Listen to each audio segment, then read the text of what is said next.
Hi friends, welcome to my channel.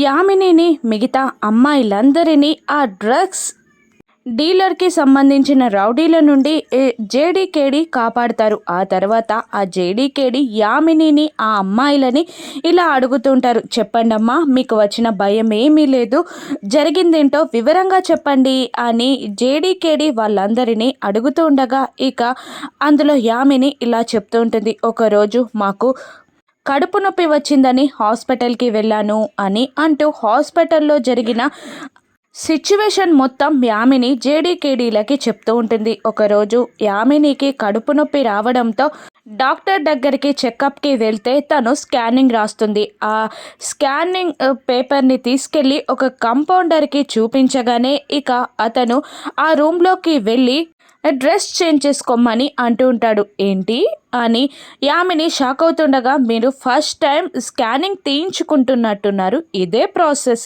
అని అతను అదో రకంగా చెప్పగానే పాపం అతని మాటలు నమ్మి ఆ రూమ్లోకి వెళ్ళి డ్రెస్ చేంజ్ చేసుకుంటుంది యామిని. కానీ పాపం అక్కడ సీసీ కెమెరాలలో తను డ్రెస్ చేంజ్ చేసుకుంటూ ఉండగా వీడియో మొత్తం రికార్డ్ అవుతుంది. ఆ తర్వాత ఆ కంపౌండర్ వచ్చి యామినికి ఆ వీడియోస్ చూపిస్తూ, ఇకపై నుండి నేను ఏది చెప్తే అదే చేయాలి, లేదంటే ఇవన్నీ సోషల్ మీడియాలో అప్లోడ్ చేస్తాను అని బెదిరించగానే తప్పక యామిని మిగతా అమ్మాయిలందరూ అతను చెప్పిన పనులని చేస్తూ ఉంటారు. ఇక జేడీకేడి ఇన్వెస్టిగేషన్ కోసం హాస్పిటల్కి వెళ్ళగానే ఆ వీడియోస్ తీసిన వ్యక్తి నుండి యామినికి ఫోన్ వస్తుంది. ఏంటే నేనంటే భయం పోయిందా, నేనంటే భయం లేకుండా నా గూర్చిన వివరాలు నా గూర్చి పోలీసులకి చెప్తావా, ఇప్పుడే నీ సంగతి తెలుస్తా, ఒక్కటి కాదు రెండు కాదు 500 మందికి సంబంధించిన వీడియోస్ నా దగ్గరున్నాయి, ఇప్పుడే